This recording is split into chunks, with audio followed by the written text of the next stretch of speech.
الحمدللہ وکفا وسلام علی عبادہ الذین اصطفیٰ اما بعد فاعوذ باللہ من الشیطان الرجیم بسم اللہ الرحمن الرحیم رب اشرح لی صدری ویسر لی امری واحلل عقدۃ من لسانی یفقہوا قولی صدق اللہ العظیم۔ خواتین حضرات، کچھ عرصے سے بہت ساری خبریں جو ہیں آپ تک بھی پہنچ رہی ہوں گی، مجھ تک بھی پہنچ رہی ہوں گی اور امت مسلمہ کے ہر شخص کے پاس پہنچ رہی ہوں گی، اور اس کی پریشانی واجب ہے۔ آخری خبر ان میں یہ تھی کہ بھارت کے آرمی چیف نے سعودی عرب کی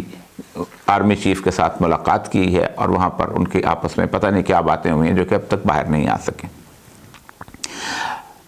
اس طرح گزشتہ کافی عرصے سے جب سے محمد بن سلمان نے محمد بن نائف کو ختم کر کے اس کے بعد خود ولی عہد کا مقام سنبھالا ہے، اور کہا جاتا ہے کہ اقتدار تقریباً اب اس کے ہاتھ میں ہے، ان کے بوڑھے والد کے پاس اس وقت کچھ ایسی کیفیت موجود نہیں ہے کہ وہ پورے سعودی عرب کو کنٹرول کر سکے، تو اس سے بہت ساری تبدیلیاں جو ہیں اس خطے میں آنا شروع ہوئی ہیں۔ ان تبدیلیوں سے آپ بھی واقف ہیں، میں بھی واقف ہوں، لیکن سب سے پہلے اس سارے معاملے کو بجائے اس کے کہ کسی اور حوالے سے دیکھا جائے، سید الانبیاء صلی اللہ علیہ وآلہ وسلم کی احادیث کے حوالے سے اس کو دیکھتے ہیں۔ جزیرہ نما عرب وہ علاقہ ہے کہ جس علاقے کے اندر صرف سعودی عرب شامل نہیں، بلکہ صنعاء کے اور عدن کے اس علاقے سے شروع ہوتا ہوا اس میں یمن کا علاقہ شامل ہے، پھر اس کے بعد مسقط عمان کا علاقہ آتا ہے، اس کے بعد یو اے ای کی 7 ریاستیں آتی ہیں جس میں دبئی، ابوظہبی، فجیرہ، القوین وغیرہ ہیں۔ آگے پھر اس کے بعد قطر کا علاقہ آتا ہے، بحرین کا علاقہ آتا ہے، کویت کا علاقہ آتا ہے، یہ نیچے کے علاقے ہیں۔ جبکہ اس کے شمال کی طرف جو علاقے ہیں ان میں شام آتا ہے، شام کے بعد اردن آتا ہے، اور فلسطین کا علاقہ آتا ہے، اور وہ پورے کا پورا علاقہ ایک زمانے میں بلاد شام کہلایا کرتا تھا۔ یہ پورے کا پورا جزیرہ نما عرب کے بارے میں سید الانبیاء صلی اللہ علیہ وآلہ وسلم نے اپنی وصیتوں میں سے ایک وصیت یہ کی تھی کہ لا یجتمع الدینان فی جزیرۃ العرب، کہ جزیرہ عرب میں کبھی 2 دینوں کو اکٹھے مت ہونے دینا۔ اس کی بنیادی وجہ یہ تھی کہ یہاں پر چونکہ آپ کا مرکز ہے اور اس مرکز کے ساتھ ایک تقدس وابستہ ہے، اور یہ پورے کا پورا جزیرہ عرب چونکہ سید الانبیاء صلی اللہ علیہ وآلہ وسلم کے زمانے میں ہی فتح ہو چکا تھا، اس میں بہت سارا حصہ سوائے شام کے کچھ حصے کے، اور یہ مکمل طور پر آپ صلی اللہ علیہ وسلم نے یہاں دین نافذ کر دیا تھا، اور سیدنا ابوبکر صدیق نے تو وہاں سے ارتداد کا بھی خاتمہ کر دیا تھا آپ کے آنے کے بعد، اسی وجہ سے کہ تاکہ یہاں پر کوئی اور دین جمع نہ ہو۔ اس کی بنیادی وجہ یہ ہے کہ اس مقدس اور سینٹرل فوکس لینڈ جو ہے، جو کہ امت مسلمہ کی ایک اجتماعیت کی علامت ہے، اس میں کسی اور دین کو نہیں آنا چاہیے۔ مثلا آپ ویٹیکن سٹی کو لیتے ہیں، ویٹیکن سٹی ایک باقاعدہ علیحدہ ملک ہے دنیا پوری کے اندر، اس کا اپنا پاسپورٹ ہے، اس کی اپنی کرنسی ہے، سب کچھ ہے، اور وہاں پر آپ کسی غیر عیسائی خصوصاً غیر کیتھولک کو بھی وہ جمع نہیں ہونے دیتے، کیونکہ ان کو معلوم ہے کہ اس سے ان کی مرکزیت جو ہے وہ خراب ہوگی، اور یہ خالصتاً دین کے حوالے سے فیصلہ تھا۔ یہی وجہ ہے کہ حضرت عمر رضی اللہ تعالیٰ عنہ کے زمانے کے اندر جس وقت ان کو اس حدیث کے بارے میں کہا گیا، تو انہوں نے خاص طور پہ یہودیوں سے معاملات کر کے انہوں نے اس علاقے سے ان کو نکال کے کسی اور جگہ پہ زمینیں دے کے یا اور مال و متاع دے کے آباد کروا دیا تھا۔ یہی وجہ ہے کہ اس سارے معاملے کے اندر جس وقت بیت المقدس حضرت عمر رضی اللہ تعالیٰ عنہ کے حوالے کیا گیا، چابیاں دی گئیں، تو بیت المقدس کے عیسائی حاکم نے اس میں ایک شرط عائد کی تھی جو عالمی معاہدے کی شرط تھی کہ یہاں پر کسی یہودی کو آباد نہیں ہونے دینا۔ یہ ہے وہ جزیرہ نما عرب۔ لیکن اس جزیرہ نما عرب میں اس حدیث کے بالکل مختلف اب جو صورتحال پیدا ہو رہی ہے، اس کو ہم اس پیشگوئیوں والی حدیث کے ساتھ ہم ثابت کرنا چاہتے ہیں، انالیسس کرنا چاہتے ہیں کہ کیا واقعی سید الانبیاء کی پیشگوئیاں جو ہیں وہ پورا ہونے کے بالکل قریب کا وقت آ گیا۔ سب سے پہلی پیشگوئی جو کہ ہماری اور میری اور آپ کی آنکھوں کے سامنے آئی ہے، اور وہ حدیث جبریل کی پیشگوئی ہے۔ حدیث جبریل کو قیامت کی نشانیوں میں سے سب سے بڑی نشانی کے طور پر دیکھا جا سکتا ہے کہ آپ صلی اللہ علیہ وآلہ وسلم نے اس حدیث کے اندر جو کچھ بیان کیا ہے وہ آج ہو بہو ہمارے سامنے ہے، اور یہ حدیث وہ حدیث ہے کہ جس کے اندر کوئی وہ لوگ جو کہ حدیث کو نہیں مانتے، اس کی اسماء اور رجال کے اندر بہت زیادہ مین میں نکالتے ہیں، وہ بھی اس حدیث جبریل جو ہے اس کے بارے میں کہتے ہیں کہ یہ حدیث جو ہے یہ واقعی صحیح ہے، اور اس کی کسی طور پر ملاوٹ کا کوئی شک نہیں ہے۔ اور یہ حدیث جو ہے رسول اکرم صلی اللہ علیہ وسلم کی اس دنیا سے رخصتی سے چند دن پہلے کی حدیث کہا جاتا ہے۔ میں اس حدیث کو مکمل طور پہ الفاظ جو ہے وہ پڑھ دیتا ہوں تاکہ اس کے بعد ہم اس بات پہ آگے لے کے آئیں۔ نبی اکرم صلی اللہ علیہ وسلم لوگوں کے سامنے تشریف فرما تھے کہ اچانک ایک شخص آپ کی خدمت میں حاضر ہوا اور پوچھنے لگا ایمان کیا ہے؟ آپ نے فرمایا ایمان یہ ہے کہ تم اللہ پر، اس کے فرشتوں پر، روز حشر اللہ کے حضور پیش ہونے پر، اللہ کے رسولوں پر ایمان لاؤ اور قیامت کا یقین کرو۔ اس نے مزید سوال کیا اسلام کیا ہے؟ آپ نے فرمایا اسلام یہ ہے کہ تم محض اللہ کی عبادت کرو اور اس کے ساتھ کسی کو شریک نہ بناؤ، نماز ٹھیک طور پر ادا کرو اور فرض زکوٰۃ ادا کرو اور رمضان کے روزے رکھو۔ پھر اس نے پوچھا احسان کیا ہے؟ آپ نے فرمایا احسان یہ ہے کہ تم اللہ کی عبادت اس طرح کرو گویا تم اسے دیکھ رہے ہو، اور اگر تم اسے نہیں دیکھ رہے تو وہ تمہیں دیکھ رہا ہے۔ یہاں تک تینوں سوال جو ہیں ایمان کی حال۔ اب آپ پیشگوئیوں والے سوالوں کی طرف آتے ہیں، یعنی 2 سوال اس کے پیشگوئیوں والے ہیں اور 3 سوال جو ہیں ایمان والے یا عقائد والے۔ اس نے کہا قیامت کب برپا ہوگی؟ آپ نے فرمایا جس سے سوال کیا گیا ہے وہ بھی سوال کرنے والے سے زیادہ نہیں جانتا، البتہ میں تمہیں قیامت برپا کرنے کی کچھ نشانیاں بتا دیتا ہوں۔ جب لونڈی اپنی مالکہ کو جنے گی اور جب اونٹوں کے غیر معروف سے فام چرواہے فلک بوس عمارتیں بنانے میں ایک دوسرے پر بازی لے جائیں گے تو قیامت قریب ہوگی۔ اب اس ساری صورتحال میں دراصل قیامت ان 5 باتوں میں سے ہے جن کو اللہ کے سوا کوئی نہیں جانتا۔ پھر آپ نے یہ آیت تلاوت فرمائی، بے شک اللہ ہی قیامت کو علم رکھتا ہے، اور اس کے بعد وہ شخص واپس چلا گیا تو آپ نے فرمایا اسے میرے پاس لاؤ۔ چنانچہ لوگوں نے اسے تلاش کیا لیکن اس کا کوئی سراغ نہ ملا، تو آپ نے فرمایا یہ جبریل تھے جو لوگوں کو ان کا دین سکھانے آئے تھے۔ ھذا جبریل جاء یعلم الناس دینہم۔ آپ اندازہ کریں کہ دین کے پورے جو اس کی تعلیم کے اندر 2 سوالات ایسے ہیں کہ جن کے بارے میں ایک قیامت کب آئے گی اور دوسرا اشراط الساعہ، یعنی اس کی علامات کیا ہیں، یہ اس کے اندر اس کے حصے میں شامل کی گئیں۔ اب اس میں جب سب سے اہم ترین چیز یہ ہے کہ ننگے پاؤں چرواہے، اس کے بہت ساری احادیث کے بہت سارے طرق ہیں، بہت جگہ اس کا ذکر ہے، وہ جو ہیں وہ اونچی عمارتیں بنانے کے اندر جو ہیں وہ اب مقابلہ کر رہے ہیں۔ آپ نے دیکھا ہوگا کہ دبئی کے اندر اور اس طرح ابوظہبی کے اندر اور ریاض کے اندر اور جدہ کے اندر ایک دوسرے کے مقابلہ کرنے کی صورتحال جو پیدا ہو گئی ہے۔ اور اب آپ اندازہ کریں کہ جب سے UAE میں یہودیوں کی آمد شروع ہوئی ہے تو آپ حیران ہوں گے کہ اس عمارتوں کا اب مصرف اندازہ کرے پتہ چلتا چلا جا رہا ہے کہ وہ کس صورتحال کی عکاسی کر رہی تھیں کہ سب سے بڑا جو ٹاور ہے جسے برج الخلیفہ کہا جاتا ہے، اس کے اوپر آخری منزل پر کھڑے ہو کے یہودیوں نے اپنے مشہور تہوار جو ہے ہنوکا کی عبادت کی ہے، اور باقاعدہ انہوں نے یہ ثابت کرنے کی کوشش کی ہے کہ ہم اس پورے خطے میں اس جزیرہ نما عرب کو کتنی بلندی سے دیکھ سکتے ہیں۔ اس کے ساتھ ساتھ ایک اور حدیث جو ہے وہ اس کی علامتیں بھی اب ظاہر ہونا شروع ہو گئی ہیں، یعنی اب بلکہ ایک نہیں کئی حدیث ہیں۔ آپ صلی اللہ علیہ وسلم نے فرمایا کہ بت پرستی بہت حد تک لوٹ آئے گی اس علاقے کے اندر۔ قیس بن ابن حزم سے روایت ہے کہ میں نے حضرت جریر بن عبداللہ سے سنا، یہ الخلصہ یمن کا ایک بت خانہ کا جھگڑا مجھے کچھ کو بے فکر نہیں کرتا، یعنی آپ پریشان رہتے تھے اس خاص طور پہ اس یمن کے علاقے کے اندر، یہ نیچے کا جو علاقہ ہے۔ حضرت سبحان نے فرمایا قیامت اس وقت تک قائم نہیں ہوگی جب تک میری امت کے قبائل مشرکین کے ساتھ نہ مل جائیں اور جب تک میری امت کے قبائل بتوں کی عبادت نہ کرنے لگ جائیں۔ پھر ایک حضرت حضرت سے روایت ہے قیامت اس وقت تک قائم نہ ہوگی جب تک دوس قبیلہ، یہ یمن کا قبیلہ ہے، کہ عورتیں کی سرین یعنی پشت ذوالخلصہ کے ارد گرد حرکت نہ کرنے لگیں۔ ایک اور جگہ فرمایا کہ قیامت قائم نہ ہوگی جب تک قبیلہ دوس کی عورتوں کا ذوالخلصہ کا طواف کرتے ہوئے کھوے سے کھوا نہ چلنے لگے۔ اب یہ پورا کا پورا علاقہ جو ہے، یہ نیچے کے جتنے بھی ممالک ہیں، یمن ہے، مسقط عمان ہے، دبئی ہے، ابوظہبی وغیرہ ہے اور قطر کویت، یہ سارے ایران کی زیر تسلط رہے ہیں، اور یہاں ایرانیوں کے گورنر ہوا کرتے تھے کہ جن کے ساتھ باقاعدہ ان کے ساتھ جنگ کر کے پھر ان کو وہاں سے نکالا گیا تھا، اور پھر قادسیہ میں آخری جنگ ہوئی تھی۔ جبکہ اوپر کا علاقہ جو شام کا علاقہ ہے، جسے بلاد الشام کہا جاتا ہے، جس میں شام ہے، اس کے ساتھ ساتھ اردن ہے اور فلسطین ہے اور کسی حد تک سینا کا علاقہ ہے، اس کے اندر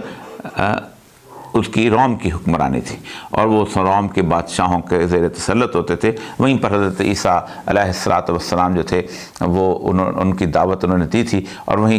اس کا روم کا گورنر تھا جس کے پاس یہودی گئے تھے اور انہوں نے اپنی طرف سے ان کو صلیب پہ چڑھایا تھا۔ یہ پوری کیفیت میں اب وہ حالت اب اس وقت قریب، بہت قریب آ چکی ہے کہ جس کے بارے میں سید الانبیاء صلی اللہ علیہ وسلم نے فرمایا تھا کہ ویل للعرب، عرب کی تباہی.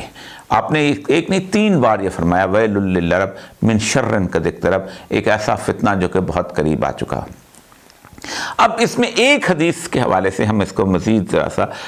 غور کر کے دیکھتے ہیں کہ سیدنا امام مہدی جو آخری لشکر نکلے گا، اس سے پہلے لشکر نکلنے سے پہلے کی ایک حدیث ہے، اور عین لشکر نکلنے کے بالکل ایگزیکٹ کس وقت نکلے گا اور کس وقت یہ فساد برپا ہوگا، حضرت امام مہدی کے ہاتھ پہ لوگ بیعت کریں گے، اس کو ذرا دیکھ لیں. آپ نے فرمایا عمران البیت المقدس خراب الجسر، بیت المقدس کی خراب آبادی، یعنی وہاں اس کو سینٹرل سٹیج ہونا دنیا کا، کیا ہوگا؟ اس سے مدینہ ویران ہونا شروع ہو جائے گا. یعنی مدینہ میں ایک ایسی کیفیت پیدا ہوگی کہ لوگ مدینہ چھوڑ کے بھاگنا شروع ہو جائیں گے. بلکہ بہت تکلیف دہ بات یہ ہے کہ جو پڑھتے ہوئے بہت تکلیف ہوتی ہے کہ آپ نے فرمایا مسجد نبوی میں تمہیں جنگلی جانور جو ہیں وہ گھومتے پھرتے نظر آئیں گے.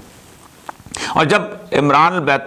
خراب الیثرب ہوگا تو اس کے بعد فوراً ہی آپ نے فرمایا کہ خروج الملحمہ، بہت بڑی عالمی جنگ شروع ہو جائے گی. لیکن اس کے درمیان ایک حدیث ہے سید الانبیاء اور اس کے بہت تمام کتب فتن کی جو ہیں اس کے اندر فرمائی، آپ صلی اللہ علیہ وسلم نے فرمایا ہے کہ ایک بادشاہ کے مرنے کے اوپر فساد پیدا ہوگا، یا اس خاطری جگہ آتا ہے اس کی تبدیلی کے وقت فساد پیدا ہوگا، اور اس فساد کی صورتحال کے اندر ہوگا یہ کہ پورے کے پورے جزیرہ نما عرب کے اندر قتل و غارت شروع ہو جائے گا، جہاں تک کہ منی میں بہت بڑا قتل عام ہوگا. اور یہ شاید حج کے نزدیک ہوگا یا کسی اور حج بالکل جسے کہتے ہیں کہ بالکل بند ہو جائے گا. پھر ایک اور آپ نے فرمایا کہ یہ جو خلیج فارس ہے، اس میں کشتیاں بالکل چلنا بند ہو جائیں گی، اس طرح والے ادھر نہیں جا سکیں گے، اس طرح والے ادھر نہیں جا سکیں گے. اب جو کیفیت بن رہی ہے اس میں 2 واضح علامتیں نظر آ رہی ہیں. ایک تو یہ ہے کہ اس وقت جو مسلمان حکمران وہاں پر موجود ہیں وہ سارے کے سارے عوام سے بالکل دور ہیں، ان کا کوئی تعلق عوام کے ساتھ اس طرح نہیں ہے. عوام کی جذبات، عوام کے خیالات، عوام کے گفتگو بالکل آتا ہے. شام میں جو بشار الاسد بیٹھا ہے اس کو کچھ پتہ نہیں ہے اس کے عوام کیا ہیں، کیونکہ اس کا کوئی تعلق نہیں، نہ ان کے مذہب سے ہے، نہ اس کے دین سے اس کا اس طرح کا تعلق ہے. ایک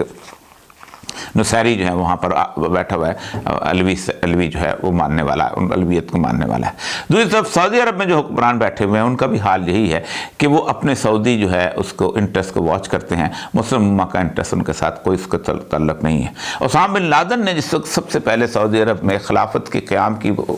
جدوجہد شروع کی تھی تو ان ساروں نے مل کے اس کو وہاں سے نکالا تھا اور افغانستان بھیج دیا تھا، پھر افغانستان سے سوڈان بھیج دیا تھا تاکہ یہاں پر کبھی خلافت کی صورتحال قائم نہ ہو، یہاں ملوکیت کی صورتحال رہے. یہی حال یمن کی صورتحال کے اندر اس کو باقاعدہ خاص طور پہ لڑنے پر مجبور کیا گیا آپس میں، اور اس ساری کیفیت کے اندر ایک ایسی جنگ شروع ہو گئی ہے. یہی حال ایران کا ہے. ایران کی ہیجمنی جو ہے وہ بھی یہی چاہتے ہیں کہ سعودی عرب کے اوپر ہماری وہ پرانی جو ہے بادشاہت جو ہے وہ اسی طرح بحال ہو جائے اور یہ پورا علاقہ جو ہے ہمارے اسی طرح زیر نگین آ جائے. اس کیفیت کے اندر آپ صلی اللہ علیہ وسلم نے فرمایا کہ اس کے اوپر وہ فساد پیدا ہوگا، اتنا قتل و غارت ہوگا کہ لوگ مدینہ میں رہنے کے قابل نہیں رہیں گے. تو ایک شخص مدینہ سے نکل کے وہ مکہ میں آ جائیں گے،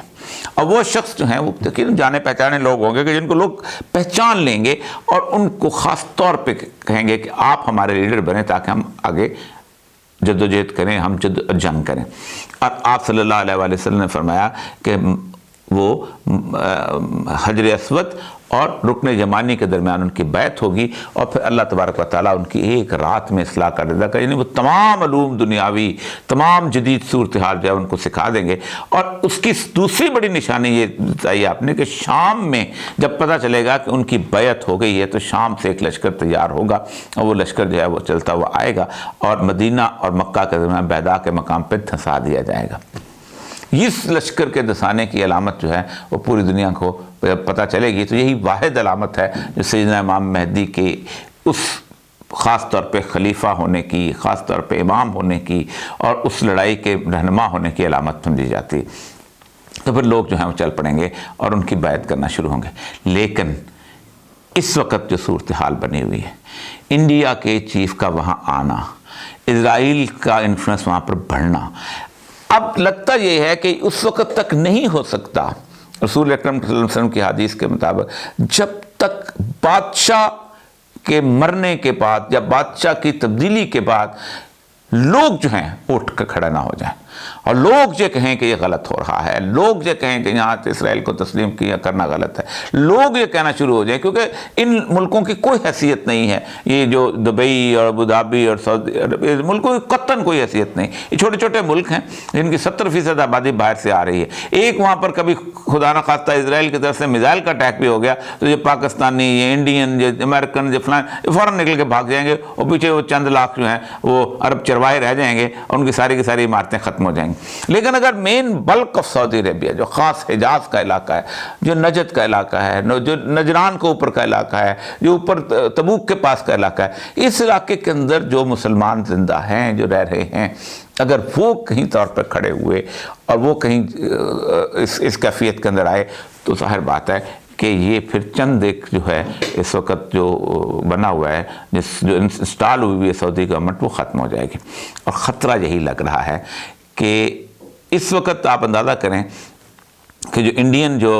فوج وہاں پہنچی ہے، وہ وہاں پر انہوں نے باقاعدہ نہ اس کے سامنے سلوٹ کیا ہے فوج نے، نہ کچھ اور کیا ہے، وہ ان کے ہاں ظاہر بات ہے ایک تڑپ موجود ہے۔ اور یہ دنیا میں واحد مسلم امہ ہے جس کے بارے میں ایک یاد رکھیے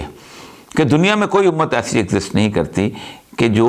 بندہ حجاز میں پیدا ہو، بندہ یمن میں پیدا ہو، بندہ سعودی عرب میں پیدا ہو، بندہ دبئی میں پیدا ہو، بندہ شام میں پیدا ہو، بندہ کسی اور جگہ، اور لڑے جا کے چچنیا میں اور جان بھی دے، لڑے جا کے بوسنیا میں اور جان بھی دے، لڑے جا کے افغانستان میں اور جان بھی دے، لڑے جا کے کشمیر میں اور جان بھی دے۔ یہ امت متحد ہے۔ اس امت کو اس وقت جو ہے خراب کیا ہوا ہے اس امت کے 57 لبرل اور سیکولر حکمرانوں نے۔ لوگ مجھے کہتے ہیں کہ یہ ملک اسلامی ملک ہیں، وہ جھوٹ بولتے ہیں۔ ہمارے عمران خان ہو، نواز شریف ہو یا زرداری ہو، اس میں اور سویڈن کے اور ڈینمارک کے اور فرانس کے اور انگلینڈ کے وزیر اعظم میں کوئی فرق نہیں ہے، ایک ہی طرح کا۔ اسی طرح سی سی ہو یا اس کے بعد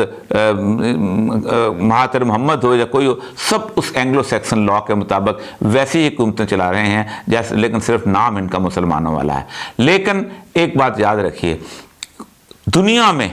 آخری جو سروے ہوئے ہیں مسلمانوں کے اندر، سب نے کہا ہے کہ 97% لوگ جو ہیں وہ خلافت چاہتے ہیں، اور وہ جو ہیں وہ ان حکمرانوں کو اپنا لیڈر اور اپنا سربراہ تسلیم نہیں کرتے۔ تو وہ کیفیت جو ہے اس امت کے اندر اب دوبارہ لگتا ہے وہ پیدا ہونے والی ہے۔ اور جو اقبال نے کہا تھا نا، سنا ہے یہ قدسیوں سے میں نے، وہ شیر پھر ہوشیار ہوگا، نکل کے صحرا نے جس نے روما کی سلطنت کو کچل دیا تھا، سنا ہے یہ قدسیوں سے میں نے، وہ شیر پھر ہوشیار ہوگا۔ یہ اب کیفیت ایک ایسی آنے والی ہے اور نظر آ رہا ہے کہ یہ اتنا دور نہیں ہے، اور ہو سکتا ہے کہ یہ ایران کے ساتھ جنگ جو ہے وہ ٹرمپ کے اس سے پہلے ہی شروع ہو جائے۔ اور جو حدیث جس کے بارے میں میں بہت زیادہ اکثر اوقات غور کرتا ہوں، یہ کیسے ہوگا، تو آپ نے فرمایا عرب تباہ ہو جائیں گے لیکن سب سے پہلے فارس یعنی ایران تباہ ہوگا۔ تو اس کا مطلب ہے کہ وہ دونوں ممالک جنہوں نے اس امت کو تقسیم کر کے رکھا ہے، مکمل طور پر ان کو تباہ برباد کرنے کی پیشگوئی کی گئی ہے۔ وآخر دعوانا الحمدللہ رب العالمین۔